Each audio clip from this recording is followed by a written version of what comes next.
We're now going to talk about the purposes of assessment. We talked about the basics of assessment in education, but we're now going to talk about the purposes of it.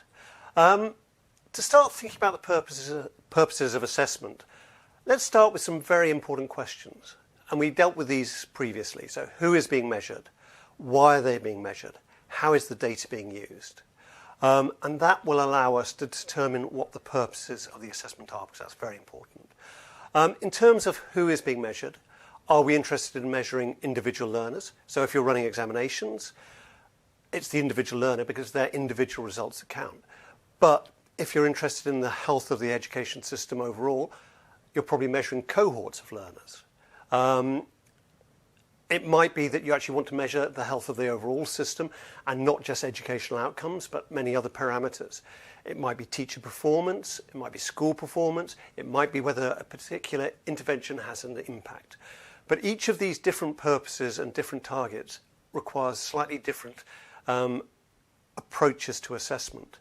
And then how is the data being used? And this is really the important thing, it's what the data is being used for that determines the purpose or dictates the purpose. You know, is it to be improving learning? Is it to provide opportunities? And by that I mean, it's, you know, does someone sitting in assessment then get access to opportunities like further education, employment, etc.? You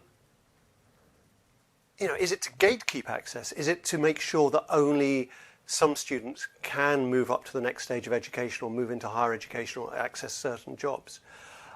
Is it to control the system? And by that I mean, is it used in a sense to feed back into the system in some sort of feedback loop?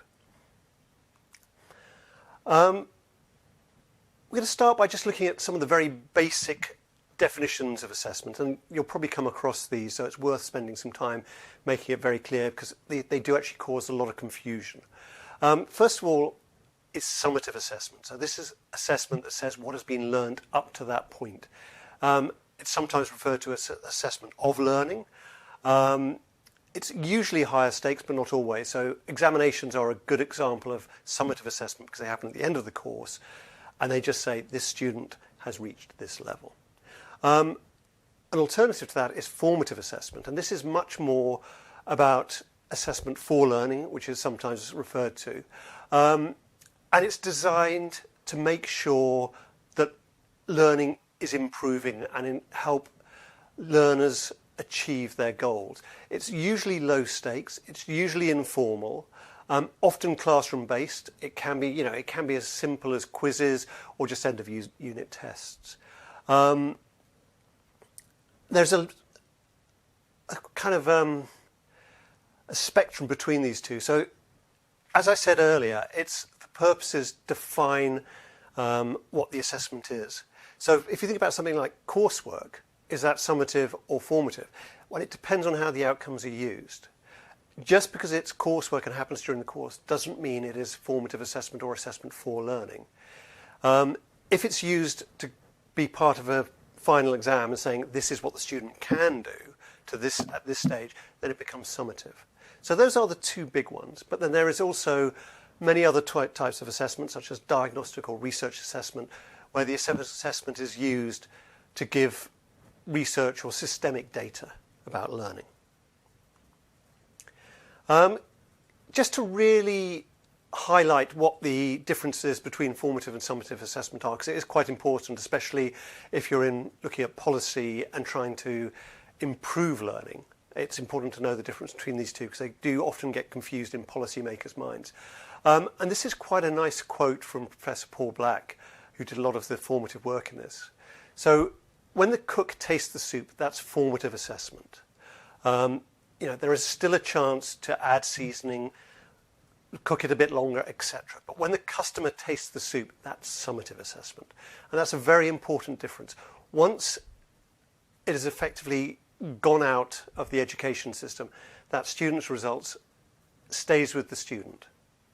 It can't be used really to improve their learning outcomes. Whereas what happens in the kitchen or in the classroom can be used to improve learning.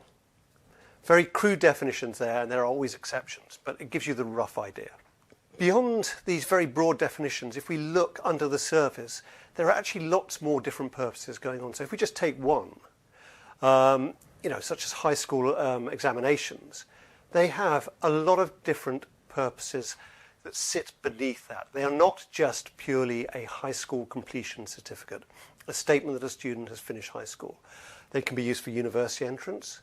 They can be used to access certain jobs. If you go to a lot of countries and you look in various acts and legislation, they will often stipulate requirements that somebody has a certain grade in a high school exam or whatever.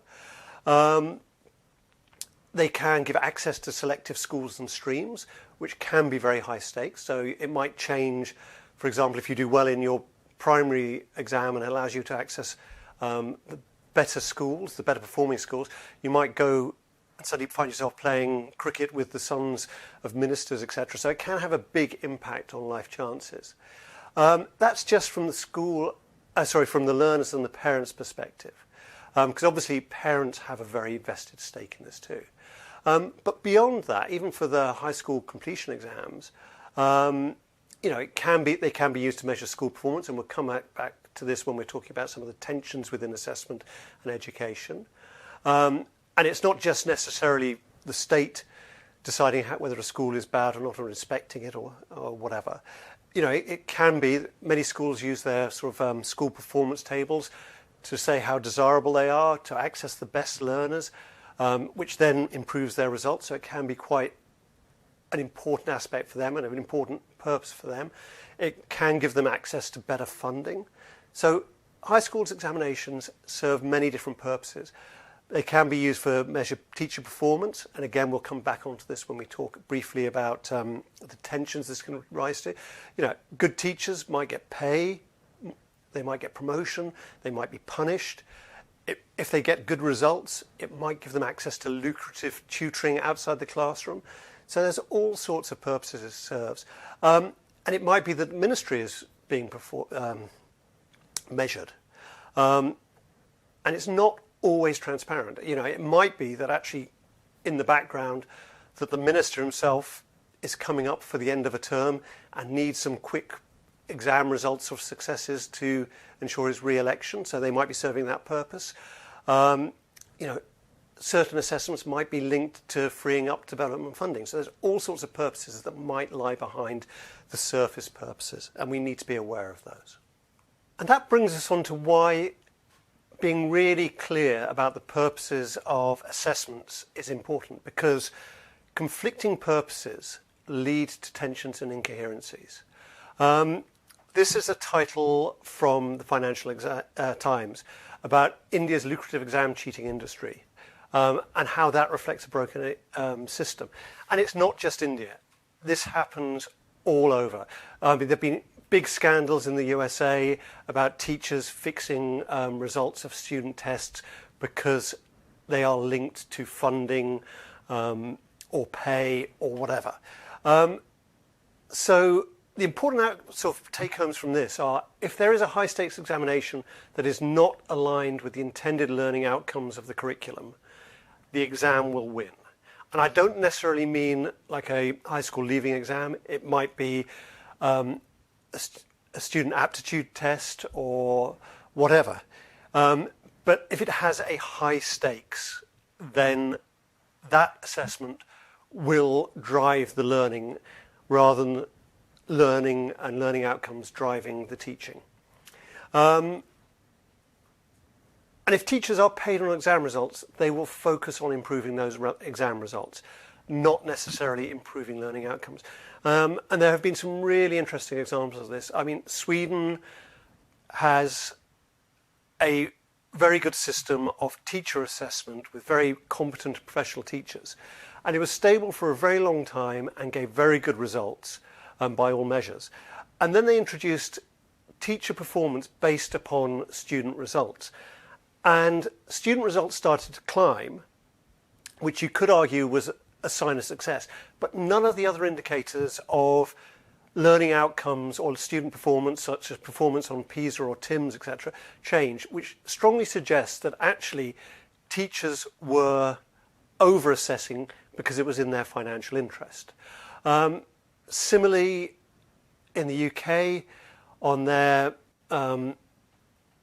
post-16 exam, the GCSE, the government put a lot of monitoring around the C grade, and a lot about school performance was judged purely on those results about C grades.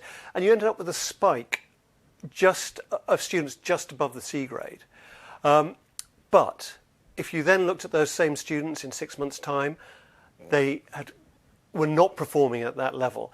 And schools were doing odd things like entering students for exams that were perceived to be easier, or gave them more C results so that their performance would look better, rather than the best interests of the learner.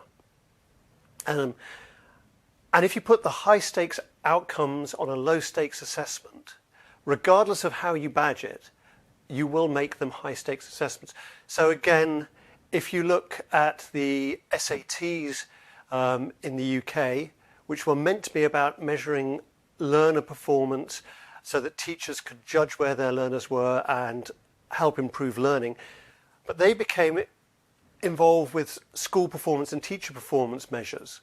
And so they became very high stakes for the teachers and the schools, which then fed back into the sort of exam stress for the learners as well. So you have to be very cautious about the purposes you use the data for, and if you have any sort of incentives to make sure that they are coherent with the outcomes you want.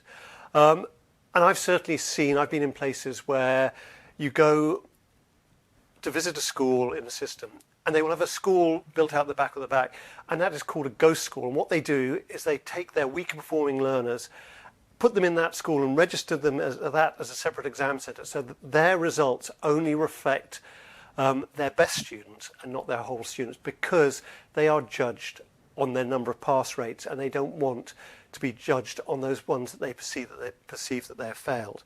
So you can get lots of weird, inconsistent results and unforeseen consequences if you're not cautious about how you define the purposes you put assessment to.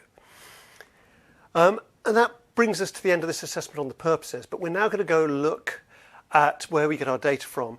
And now we understand what the basics are and what the purposes are. We will talk more later on in this series about, how do we know if something is a good assessment? Is the data good? How do we judge whether it's fit for purpose? And we'll also talk about the biggest sort of sources of data for educational assessment. Thank you.